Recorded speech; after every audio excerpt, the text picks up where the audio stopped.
Hello viewers, wherever you're watching us from, welcome to another edition of your weekly State of Affairs program here on QTV, broadcasting from our studios behind QCell building along the Kairaba Avenue. I am Alo Sister, your host, and I'm joined in the studio by my co-host Sidi. Sidi, welcome to the show. Thank you very much, Alo. Well, today we are discussing about a very pertinent issue as far as Gambia is concerned, which is food safety and consumer protection. Well, we are gladly joined in the studio by Mamoudou Ba, who is the Director General of the Food Safety and Quality Authority. Mr. Ba, welcome to the State of Affairs. Thank you. Also in the studio is Modlamin Jaite, who is the Secretary General of the Consumer Protection Consortium. Mr. Jaite, good to have you on the program. Thank you. Well, Mr. Ba, I will just start with you as head of the Food Safety and Quality Authority of the Gambia. Could you just share with us, when you talk about food safety, what do you mean? Thank you. Food safety means that the food in particular is safe to consume, it's wholesome in its state, and that is fit for human consumption. That is food safety. And the quality aspect also means it's of value. It gives you positive value, be it in nutritive value and and other health values. So that is what we mean by the quality of the food. The safety of the food means the food is devoid of all, contaminants, of all of spoilage, and of any change that is not part of its natural status. So that's what we mean by the safety of the food. And where do you derive this mandate to be responsible for the food safety of Gambians? This came a long way ago. Initially, we had this food safety work was being done by the public health, by the Ministry of Health. And later on, there was a directorate which was also assigned to be doing this food safety and hygiene, also housed by the Ministry of Health. But then when we look at the food safety aspect globally, because food safety is not just looking at food consumption, but it's also looking at trade, so trade facilitation of particularly food. And in so doing, so we have ratified global agreements when it comes to trade agreements. And all these trade agreements have certain aspect which is requirement for food quality and food testing. So as a result, it was recommended that an authority should be set up that will be responsible for food. And this authority also would not be embedded inside government, but it has to have an autonomy so that it would be reliable, it would be professional in its operation, so that at least the food business operators also would have confidence in this authority, and at the same time, trade facilitation would be done by this august body. We'll come back to you for further discussion on some of the mandates and what your authority has been doing in the past. I'll come back to you, Mr. Jaite. I mean, you're representing the Consumer Protection Consortium. What can you tell us about this consortium? Thank you so much. CPC, that's the acronym for Consumer Protection Consortium. This is an umbrella body of civil society groups that are trying to make sure that consumers' rights are protected. And I think everybody is a consumer. We all consume one sort of thing or the other, either products or service. So Consumer Protection Consortium, it's a voluntary organization that is trying to bring all these various groups under one umbrella so that we become more effective. And I think you are aware that 2014, the Gambia Consumer Protection Act was passed, and this has even energized some of these organizations that have been trying to make sure there is fair play in the market, that consumers are not cheated, that at least Gambians have a better life in form of services and products. So talking about the issue of consumer protection and the fair play, of course, fair play. How do you ensure this is achieved? Well, it's not easy because now we've all observed that in a free market economy, which of course Gambia has, it's very difficult to make sure that the right thing is achieved because people have different motives. And now, in this rat race to get rich, everybody wants to have money and trying to do business. So many business people engage in one form of practice which are always detrimental to the welfare and the good of the consumers. So like I said, now that we have this Consumer Protection Act of 2014, we are trying to ensure that one, consumers are informed about their rights, and also that there is fair play. It's not easy, like I said, because we are not, we don't have police, let me put it this way. We don't have people who will serve like police to see that, to ensure that everybody complies by the market rules. So, and again, we are a voluntary organization. That means all those members, our president is called Alpha Jallo, and then I joined them. I'm the Secretary General, actually. Wonderful. You have heard from Mr. Ba from FSQA talking about, what they do. How do you judge the performance of FSQA? Actually, like I said, I joined CPC, the Consumer Protection Consortium, in 2019. From there, I had a course to work with some of their officers, food safety people. One time we went around inspecting onion. There were, this was 2019 or 2020, early 2020. We were informed that certain quality of onion in the market were not fit for consumption. So during that course, we had an occasion to work with their people. I don't have much to interact with them because one, since I assumed office, I didn't have much cause to work with them. But I know that they're around and they're doing something anyway.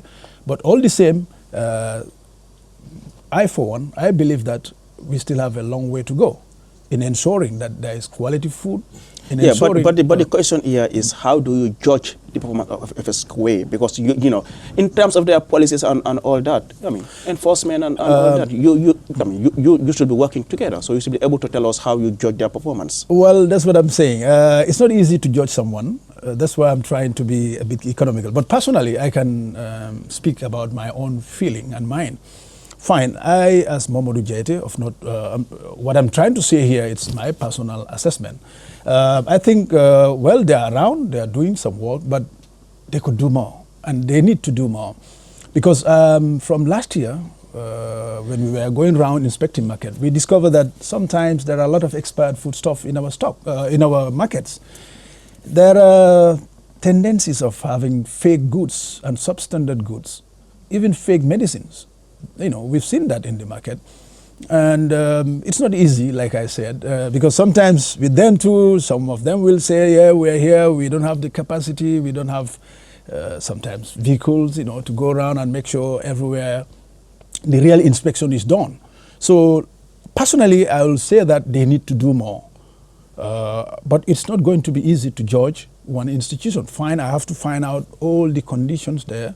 Are they well equipped?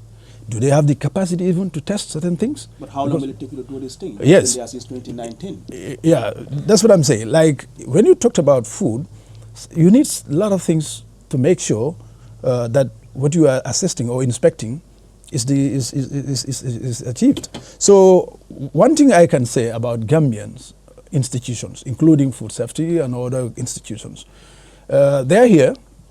And then we have... Specific, Mr. Jaite. I don't think we should really beat about the bush. We are talking about FSQA here. Just be specific and tell us. You are part of a bigger group, which is a consortium. Of course, yes. So definitely you should be able to tell us how you judge the performance of FSQA and not trying to, No, how it goes. I try to be fair with them because to pass a judgment of an institution is not easy. You have to know all the underlying factors. But frankly, I think they are not. They are not doing a good job. Let me put it that way. They are not doing a good job. Mr. Bass. Yeah. Mr. Bass, Let me thank put you so it much that for way. Yeah. honoring our invitation. Before we get to the nitty-gritties, I just want to put your institution under a microscope. When you came to that office, I would say there was a tsunami that landed there. Over a dozen people were fired. You came back, you reinstated them. What process did you went through to decide that these people who were fired from this office should come back to work?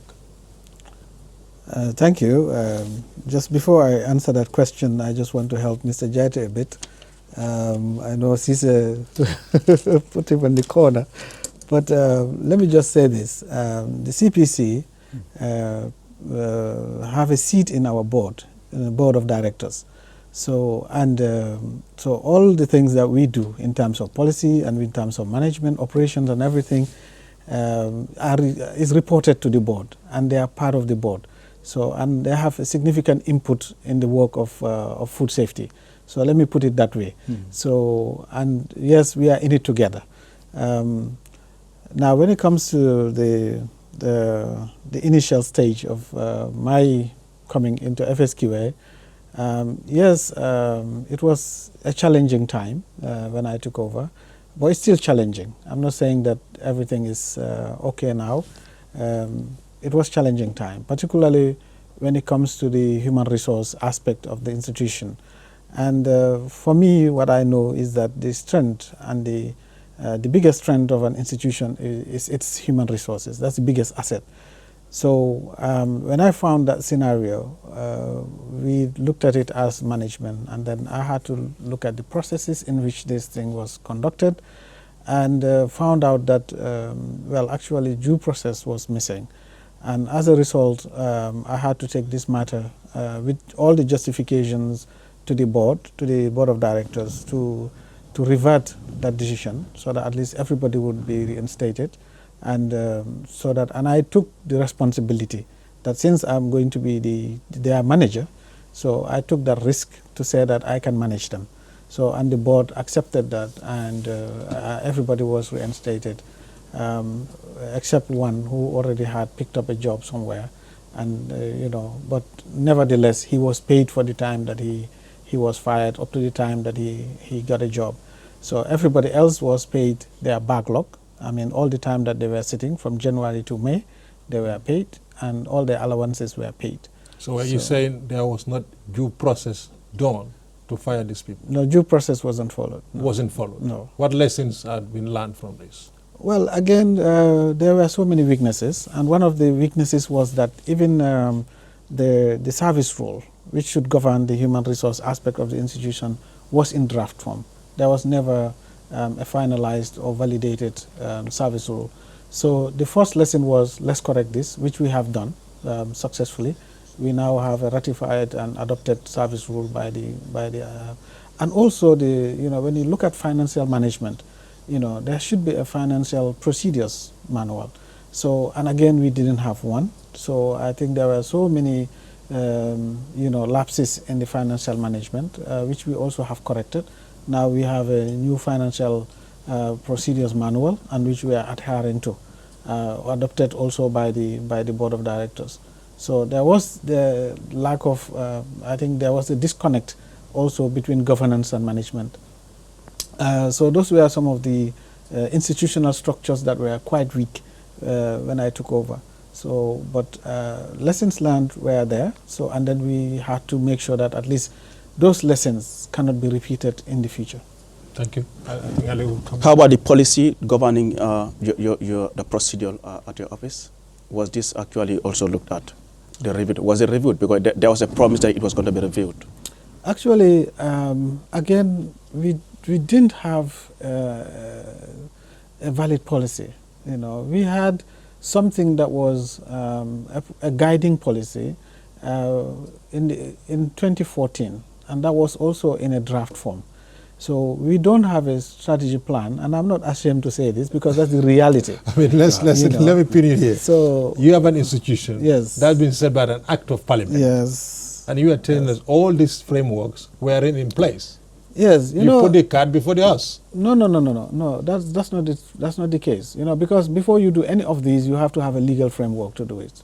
Because that Okay, would but that was back done, you. but there was no that will back process. you. Yes. So now, once you start operation, and it depends on how they started. Of course, they didn't start until 2013.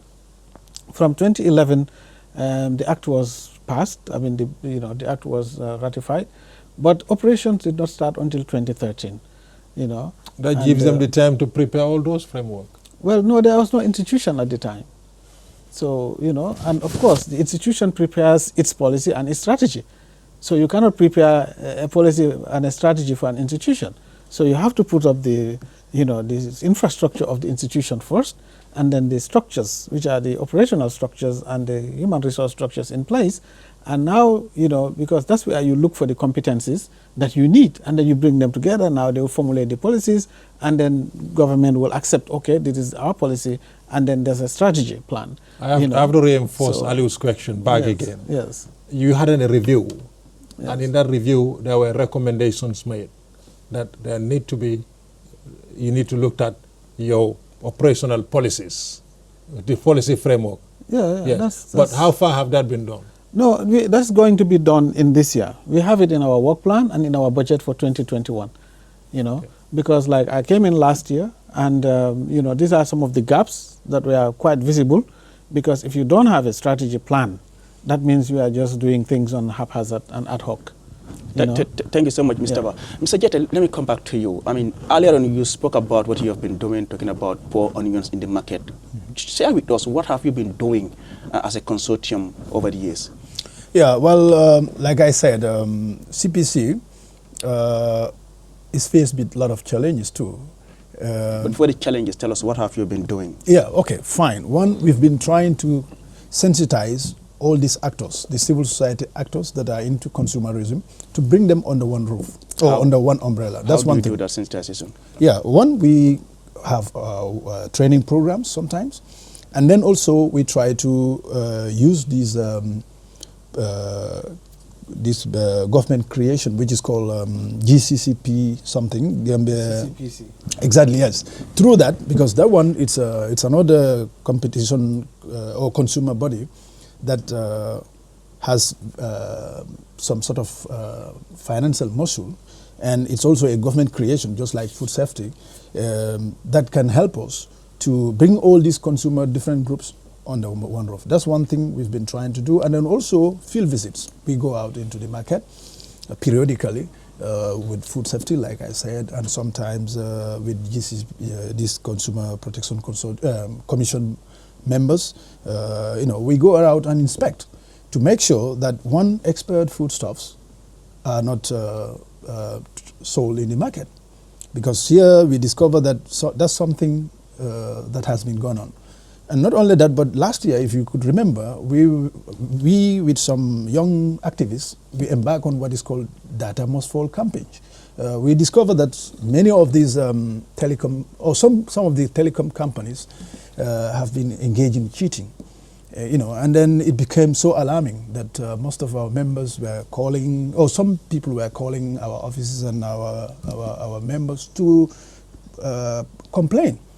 And we took up this issue with PURA, we took up with the Competition Commission, and then it got to a stage we discovered that we had to mobilize. And then spontaneously we got some activists, some lawyers, and then we embarked on this campaign.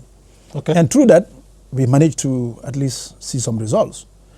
So like I said, our activities are... Can we have those results? Can we have those results, please? One, now we discovered that has stopped. This data problem.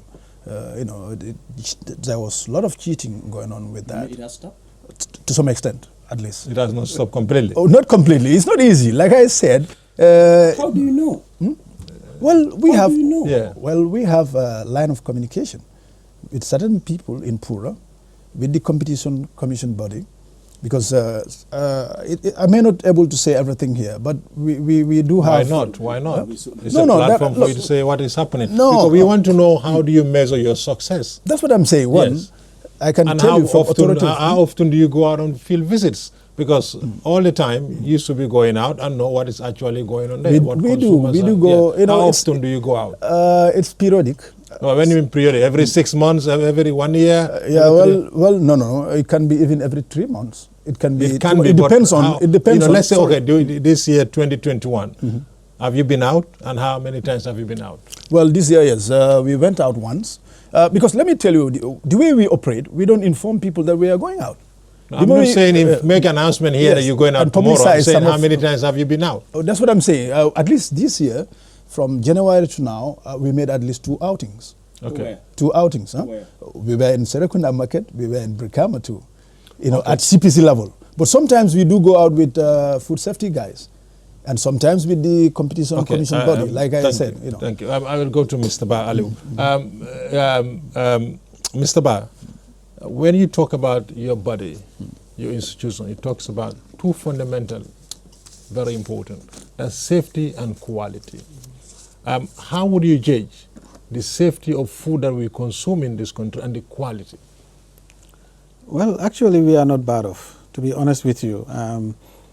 I started doing this food safety and quality business since 1995 in Germany, and I know how the European system works, and I'm also I'm the contact person also now for the Food and Drug Administration, the FDA of the US. And, I exchange a lot of information, and then we also have this food safety information system, which is global. Now, if you look at the alerts, number of alerts that are coming from Gambia, it's very, very minimal. It's minimal because you don't have reporting. The capacity? You don't monitor enough? No, That's actually, yes, but then if you look at our Gambian context, and that's what I was just trying to say, I will come to when it comes to the analytical aspect, yes. But then for now, let's come to the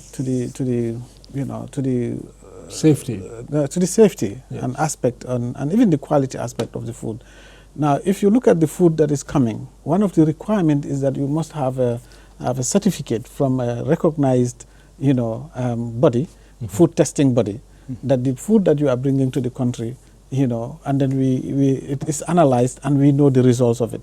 Okay. So that is one of the requirements that you give to us, because yes, if you don't have the capacity to do it in-house, you have to rely on external capacity in most cases. Now, and of let me just say it this way. From all imported last year, foods do come with it? Yeah, they do. From since I took over to date, we have rejected twice. One was a container that was coming into the Gambia with frozen shrimps. And we, like I said, we also are linked to a global food safety network. So they give us the information that this container had temperature failure. And as a result, the food wasn't, they couldn't guarantee the safety of the food anymore. So we also had to say, okay, don't bring it to the Gambia. We rejected it as an authority. So this container never left the Europe to come to the Gambia, because it has to go back to the country of origin.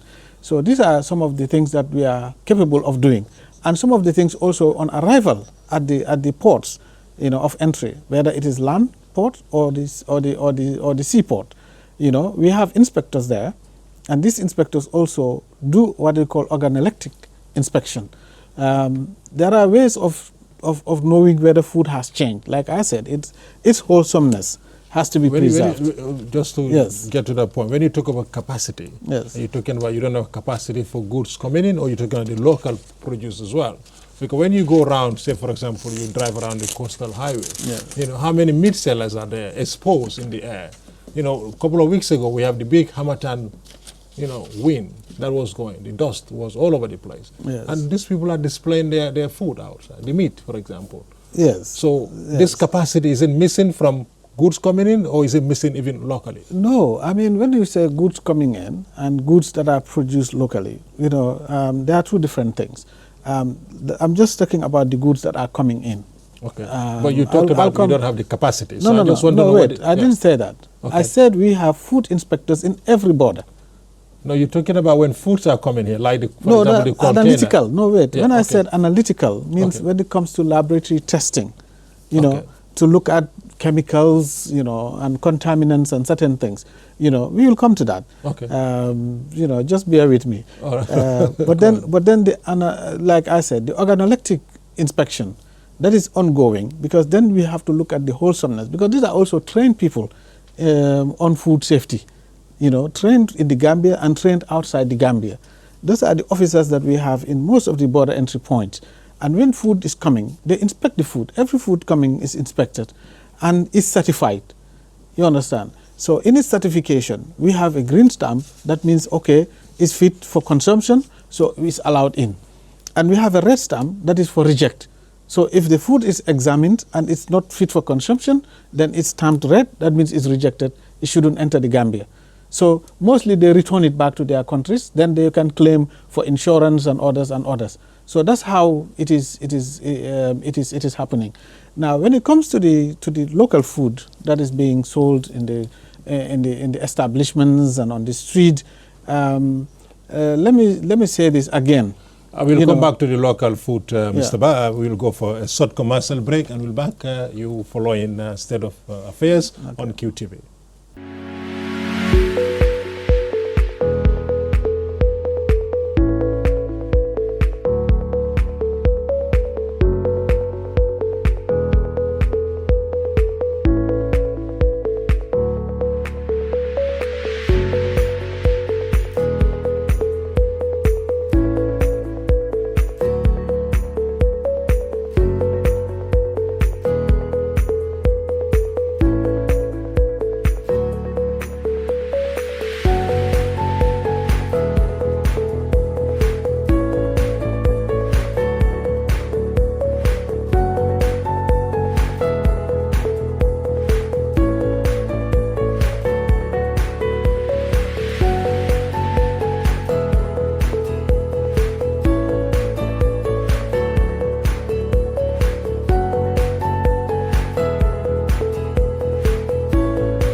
Thank you very much, gentlemen. We are back from the short commercial break. We go back to Mr. Ba.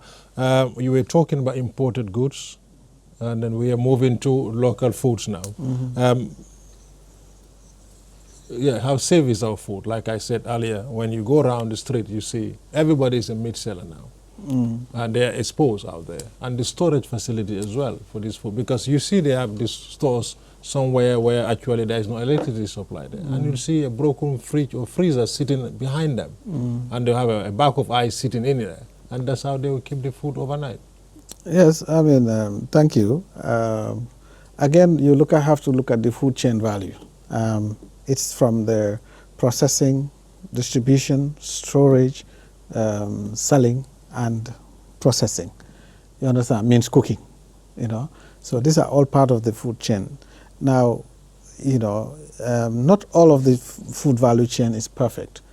One, we have a lot of challenge when it comes to even the slaughter slabs and slaughterhouse and abattoirs, you know, in the country. And I guess you have seen Abuko, what is happening there. I've been, like I said, I've been It's been in the food business for a long time. I used to spend the night at the abattoir just to do antemortem and postmortem of carcasses, you know, and then I look for lesions, I look for this and that, and that's the quality of the food. I used to do that.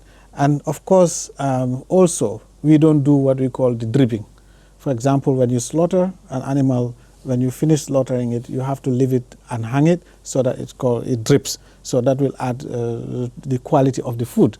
Because if you leave all that fluid in it, and then you just commit and process it and eat it, it's likely that you are going to have a lot of other, you know, non-communicable diseases from it, hypertensions and other things. But the good quality meat should be one that has been left to drip overnight. You know, that's a good quality meat. Now, but we don't do that in this Gambia, you know. So, and also the places that they slaughter them, and if you look at the hygienic condition, it's deplorable. And that is all over the country. Now, in spite of all of these, once the meat is out there, exposed also to the, to the wind and to the dust and everything, we come and we buy it. The good thing is, in this country, as compared to a lot of other countries, is that we process our food very well, meaning we wash the food. In fact, we overwash it in most cases, yeah? And even sometimes we overwash it so much so that we even remove some of the quality of the food because we remove vital nutrients of the food. And then once we wash it, then we cook it. Again, in the cooking, if you look at it, most of our food is heat subjected. Everything is dead, right? Yes. We don't eat food for nutrition. Is that what you're telling me now? No, there are still nutrition value. When you wash it all, you cook it, over 40 degrees. Any nutrition that is gone. No. That's not correct. Okay. That's not correct. 40 degrees, you cook meat, what is going to be left there? That's not correct. 40 vegetables. 40 degrees is nothing. You can even drink 40 degrees. Yes. Okay. Yes. All right, I'll listen to you, but the process is... You're talking about, some of the modalities used by people towards their meat and all that. How prevalent are these foodborne diseases in the country? No, that's what I'm driving at. If you look at the foodborne infections, it's quite low in this country. One, the reported cases of foodborne diseases over the years have really gone down. You can hardly have a foodborne outbreak in the country. What is the percentage when you say it's quite low? How do we know? Well, I don't have the current health statistics, but then when I was with the Ministry of Health, I was following, and of course, foodborne diseases was about maybe 2% of all cases. Is that food poisoning, you mean? Yeah, like food poisoning of, how many people go to the hospital with food poisoning? They'll get a... Yeah, but that is possible. But then you cannot report on something that you don't know. When you say data, it's data that is records. Mr. Ba, do you keep any data record? For us? Yeah. Well, we keep data that matters to us. All right, I'll come back to you. Yes. Mr. Jette, you said during this year, from January to now, you've made 2 outings to the market, Serekunda and Brikama. What have you found out? Well, what we've discovered is that in our markets, like I said the other time, there's a lot of cheating going on. What do you mean by cheating? For instance, if you want hike to or what? Well, price expired hike, food. We come into that. Yes, expired food. All of these are part of it. In fact, especially with this Ramadan, we've discovered that there is serious price hike going on, and it's unjustifiable. And for cheating, like I told you, that one it cut across in many areas, and it takes in different forms. So it's not easy because one, we discovered that in the country there are some good business people who are really God-fearing, and they do the business in order to, of course we all know everyone is out to do business to make money, but a country of religious people, be they Christians or Muslims, we believe that the kind of things that are going on in our market, it's very, very, it's difficult to comprehend. Were you able to find out what were the reasons for that cheating you're talking about? Yeah, one, I think there is so much greed among business community. People are just greedy. They want to make quick money. So let me put it this way. Look at the price of cement. Within this past week or so, I was told, and I believe it, because I had a friend who bought a cement for over $380, one bag, 50 kg, 50 kilo. And then all this was happening because some business people decided to hoard the cement. Then there were a lot of middlemen who actually, I don't know what they do, they just want to make quick money, and then they got into it and hike the price. Well, exactly, many people will tend to blame the government, but in your own part, do you think it's a failure of policy or enforcement here? Well, it's a combination of several factors. In Gambia, I think we are very good at making policies, but implementation is a problem. But also, let us not forget that government cannot do all this alone.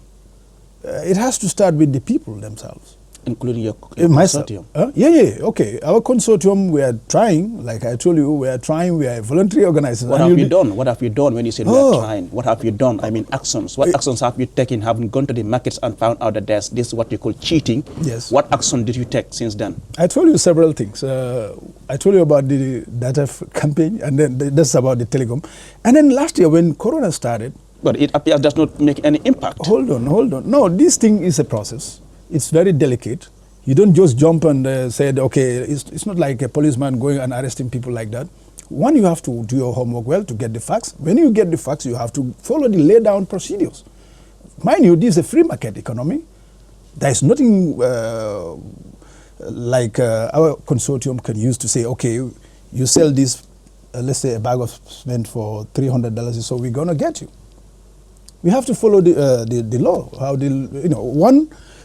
Like I said, it's very tricky and difficult. In an environment where, and you'll be surprised, CPC, the Consumer Protection Consortium, is not paid. All of us working there, we are doing it voluntary service, voluntarily. The president, myself, and we have our own profession. Yeah, but I mean, we all know Gambians are fond of using that word, voluntary. But at the end of the day, people expect work to be done. That's what I'm saying, yes. But it can happen when, one, everybody at least play your part. The policy makers, the implementers, the civic body, that's us, our umbrella, our Consumer Protection Consortium, and even the people, the citizenry. You yourself, as the buyer, you have a right to make sure you're not cheated. But if you go to the market and then people sell you substandard goods and you accept it, or they charge you a price that you think is not the right price and you decided to buy, what can you say? Let me give you a good example. Last week I was coming from Brikama. I was going with a friend in his car. Then on our way back, we found someone standing looking for a lift. Because the guy was saying these van drivers were charging something like $75 just for one trip from Brikama. So imagine that that fare was, I think, double or triple. So you could see how sometimes, I like that guy because he was protesting that he was not going to pay that fare. So if all those passengers are using and make sure that they tell the van driver or whoever that, look, this is too much, what they could have charged was maybe maximum $40, $30, $45. Okay, but $75 is unreasonable. But we Gambian consumers, people are very willing to pay anything.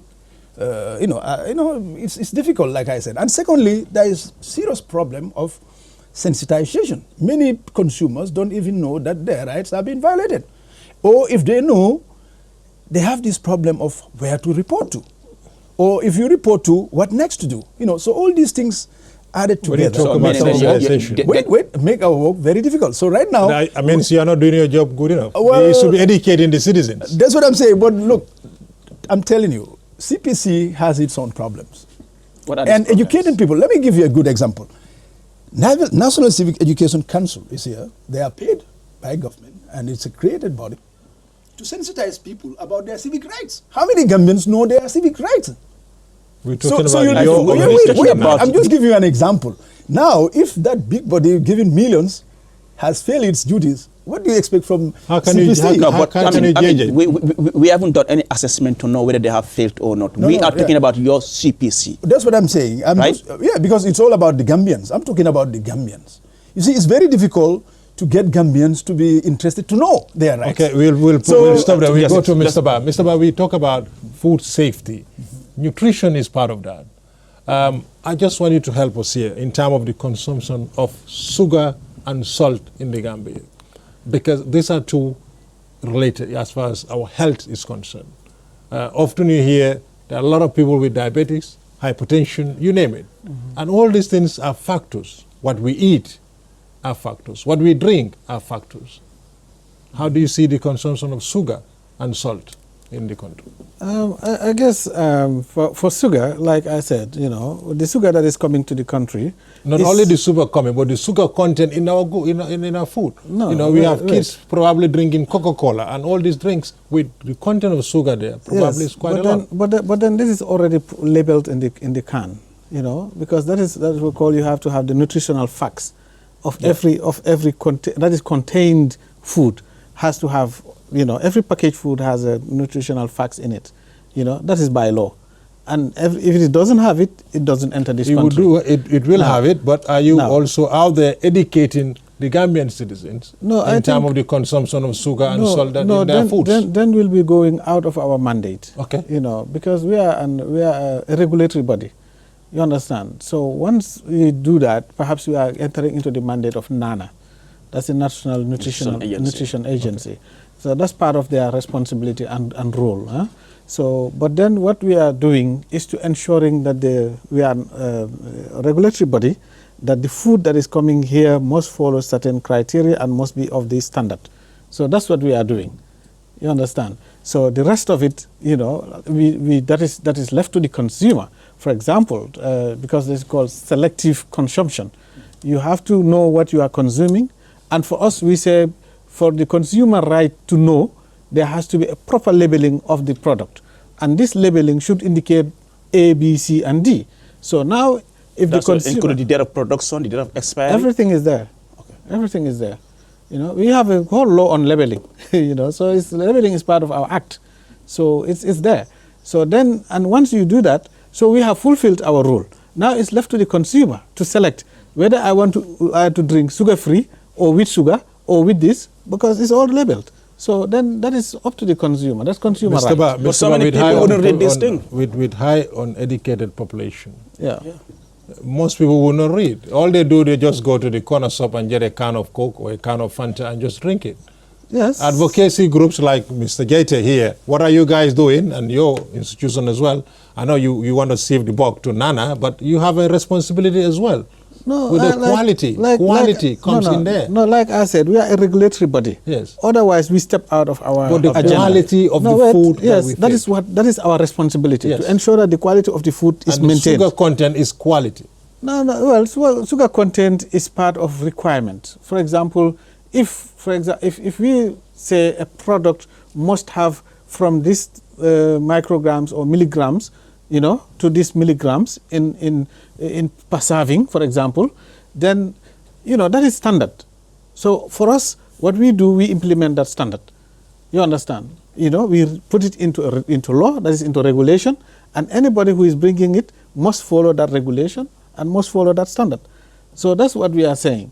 So now we cannot go to the consumer aspect.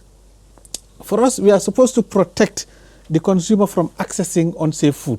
That is our responsibility. But as long as this food is up there in the shelves, so that is somebody else's responsibility, not our responsibility. So you get it? Yeah, you talk about protection and all that, we understood that. But Yeah. of late, you talk about shops not using newspapers to wrap their food.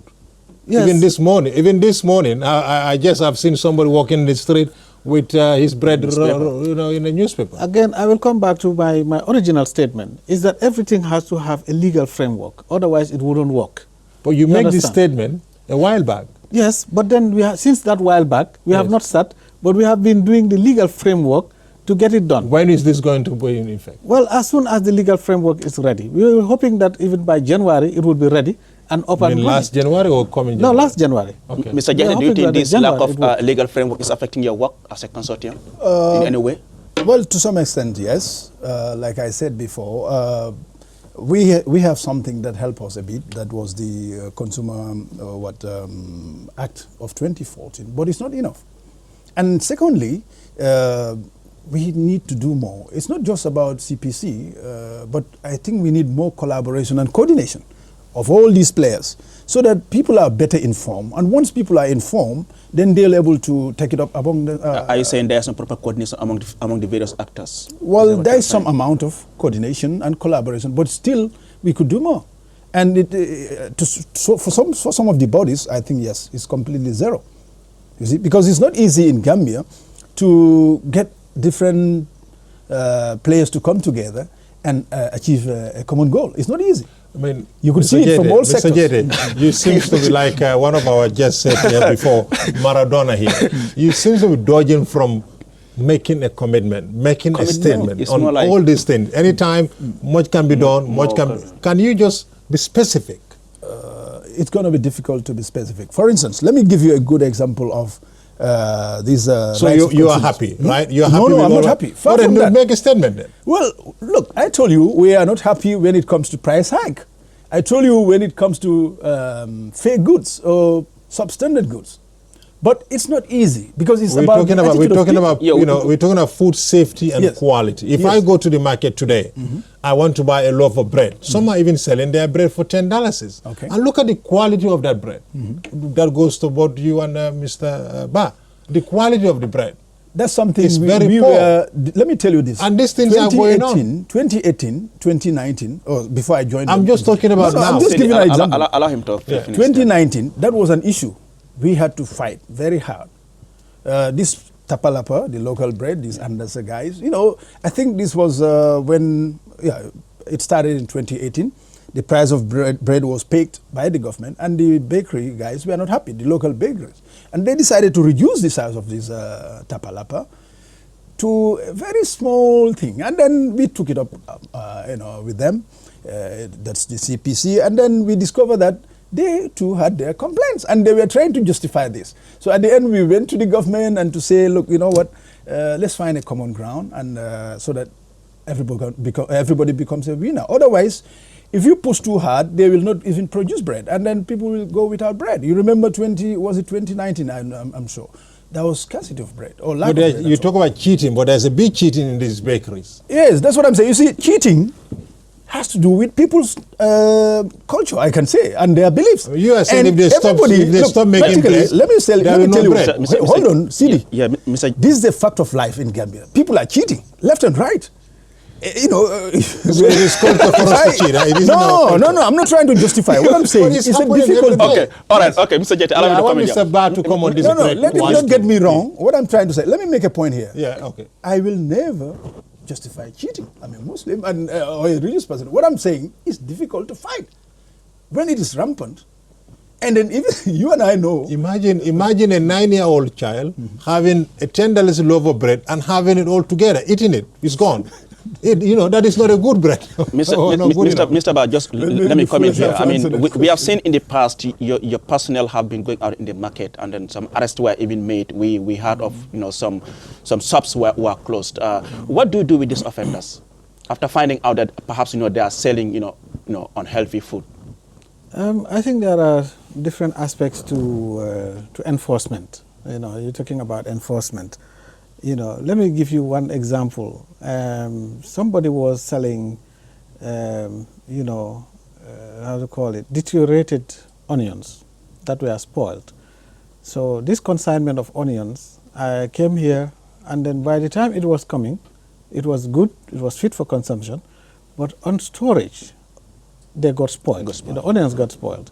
Now, what happened was, there was one shop owner somewhere around Lamin, whom we actually arrested, because what he did, he was buying it from a supplier and then taking some women, actually, they will take them and they will put them in water, rewash them, and then pretend that these are fresh onions. Just to cover up. And then rebag them and sell them at cheaper price. Now, we were, of course, at the food safety aspect of it. So this person was arrested. To be honest, that was since I think November. And what follows after the arrest? No, after the arrest, we hand over the case to the police to prosecute. Okay, that's why we stopped. Now, from that day, we followed this matter up to the booking of this case in court. Up to date, we have not have a court date. Up to date, we have not have a court date to take this matter to the court and hear the case. To reinforce Aliu's question, last year too, you promised about a toll-free number between consumers and your body.